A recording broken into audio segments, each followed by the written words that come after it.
फॅमिलीमध्ये तुमचं खूप खूप स्वागत आहे। चला आज एक झटपट अशी रेसिपी बघूया। तुम्ही पुऱ्या तर खूप प्रकारचे खाल्ला असेल, पण इतकी टम्म असं फुगलेली, केकला पण मागं सोडणारी, इतकी मऊ लुसलुशीत आणि बाहेरनं क्रंची असा तुम्ही कधी पुरी बनवलेला आहे? तर आज मी तुमच्यासाठी केळ्याच्या पुरी बनवून दाखवणार आहे। हो, खरंच केळ्यांची पुरी। आणि फक्त 2 पकलेले केळं तुम्हाला पाहिजे ही रेसिपी बनवायसाठी। चला तर मग आज एक आजची मस्त अशी रेसिपी रेसिपी बनवूया। तर त्यासाठी 2 केळं घेतलेले आहेत। आता हे केळं सोलून घ्यायचे आहेत आपल्याला। केळं सोलून घेऊया। आता इथे दोन्ही केळं सोलून घेतलेले आहेत। किसून घेऊया केळाशीनला, म्हणजे काय गाठी पड होणार नाही त्या। पटापटा हे करून घेते मी। बारीक असं झालेलं आहे बघा, किसणीन किसायचं। आणि लय तुम्हाला नाही किसू वाटलं तर हाताने चंगरा करू शकताय तुम्ही एका चमच्याच्या सहाय्याने। आता बारीक करून घेतलेलं आहे केळं। आता त्याच्यातच वतायचा 1 वाटी दही। तर 1 वाटी दही घेतलेलं आहे मी, ताजं दही। आता इथं घेतलेलं आहे 1 वाटी पिठी साखर घेतलेली आहे। तुम्ही मोठी साखर बी वापरू शकताय। माझ्याकडे होती म्हणताना पिठी साखर घेतलेली आहे 1 वाटी। ह्याच्यात वतूया। आता साखर बी टाकलेली आहे। थोडंसं मीठ टाकायचं, जास्त नाही, थोडंसं घेतलेलं आहे। थोडंसं मीठ टाकायचं म्हणजे मीठ आणि साखर बॅलन्स चव खूप छान लागते त्यानं। एक अर्धा चमचा जिरं, थोडासा खायचा सोडा। आता मैद्याचं पीठ चाळून घेऊया। तर पीठ किती बसतंय तेवढं पीठ मळून घ्यायचं आहे। चाळून घेऊया, थोडं थोडं करून चाळून बघूया किती बसतंय ह्याच्यात पीठ। आता छान असं पीठ मळून घेऊया।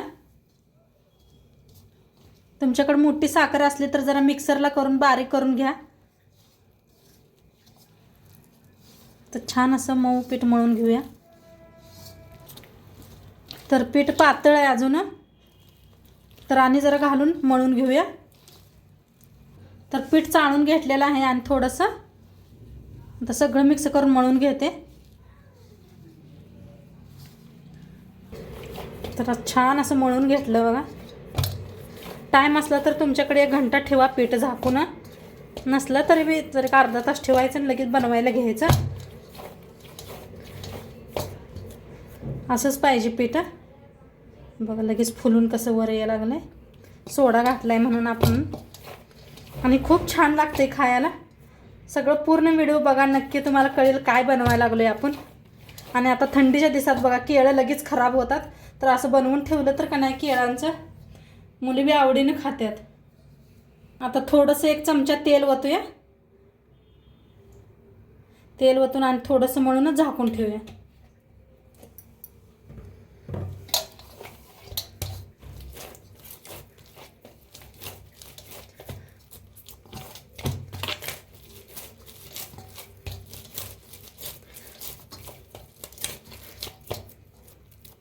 आता झाकून ठेवूया। आता झाकून ठेवलेलं आहे। तर पीठ बघूया भिजलं का। छान असं भिजलेलं आहे पीठ। आता याचं गोळ बनवून घेऊया बा। असं थोडी जाडच असते, जास्त पातळ नसतं या। दाखवते तुम्हाला।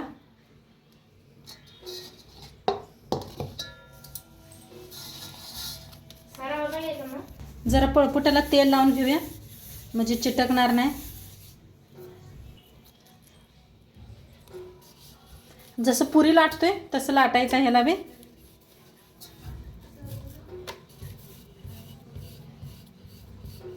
आणि थोडंसं जाडच असतंय,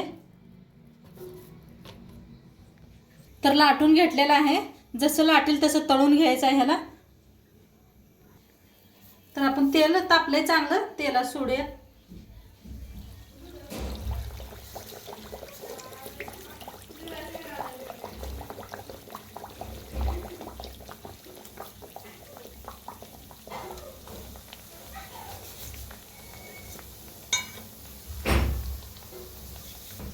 जरा वर तेल असं हे करायचं, प्रेस करायचं तेल। गॅस करायचा आहे कमी मध्यम, फिरवून घेऊया।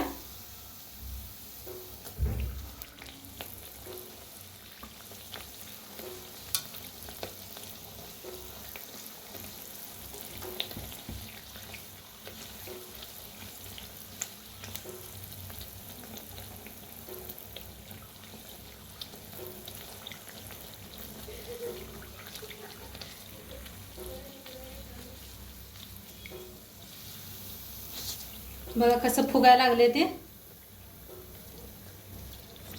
खूप छान होते, जाळी जाळीदार आतनं आणि खायला एकदम मस्त लागतात. कर्नाटकात याला लई पसंत करतात असलं खायला. बघा कसं टम्म फुगलेलं आहे. दोन्ही साईडने छान असं तळून घेऊया.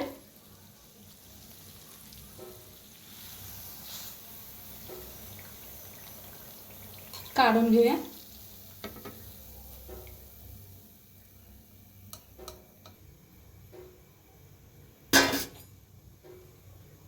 दुसरे एक दाखवते.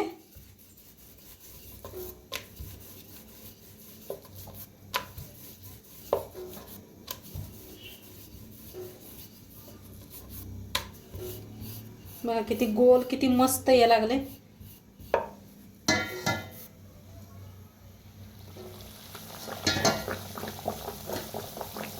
तेल मध्यमच ठेवा.